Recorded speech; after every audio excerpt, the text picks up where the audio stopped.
मथुरा नगरी में एक बूढ़ी फल बेचने वाली विदुरा रहती थी। वह बहुत गरीब थी, लेकिन उसका हृदय श्री कृष्ण के प्रेम और भक्ति से भरा हुआ था। हर दिन वह बाजार में फल बेचती और प्रेम से श्री कृष्ण का नाम जपती। एक दिन उसने सुना कि नन्हे कान्हा अपने घर के आंगन में खेल रहे हैं। ये सुनकर उसका हृदय आनंद से भर गया। उसने अपनी टोकरी में सबसे अच्छे फल भरे और दौड़ते हुए नंद बाबा के घर पहुंची। वहां पहुंचकर वह पुकारने लगी, फल ले लो, मीठे मीठे फल ले लो। छोटे कृष्ण ने जब ये सुना तो वे अपनी नन्ही नन्ही हथेलियों में अनाज भरकर बाहर दौड़ पड़े।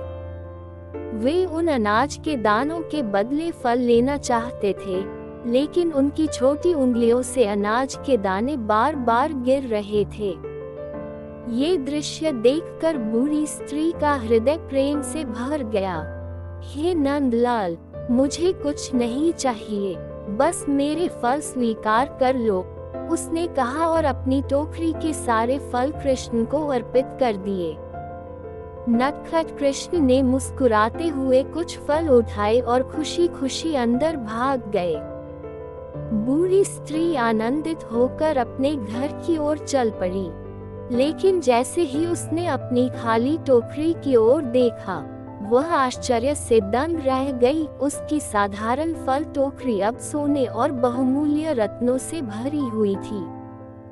जो साधारण फल उसने प्रेम पूर्वक कृष्ण को अर्पित किए थे, वे ईश्वरीय आशीर्वाद में बदल गए थे। ये कहानी हमें सिखाती है कि जब हम सच्चे प्रेम और भक्ति से भगवान को कुछ अर्पित करते हैं, तो वह हमें अनंत आशीर्वादों से भर देते हैं।